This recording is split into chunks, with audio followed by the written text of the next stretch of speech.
Tere! Mina olen kaitseveteran Madis Põri ja tegutsen hetkel Ida-Tallinna Keskhaigla taastusravikliinikus proteesimeistrina. Tegelesin pidevalt oma proteeside korrigeerimisega ning kui avanes võimalus taastusravikeskuses oma oskused mängu panna, võtsin väljakutse vastu. Madis Põri osales 2012. aastal lahingpioneerina Afganistani missioonil ning kaotas kokkupuutes lõhkeseadeldisega mõlemad jalad. Tugev tahtejõud ja positiivne ellusuhtumine aga aitasid harjuda proteesidega ja uuesti käima õppida ning seda isegi päris sportlikus tempos. Täna teeb Madis 10 000 kuni 30 000 sammu päevas.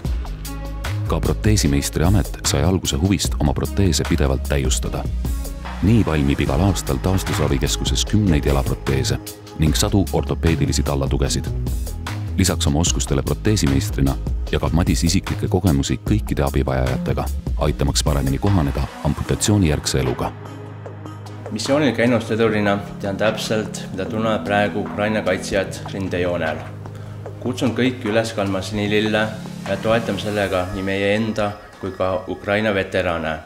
Kanname sinilille, anname au.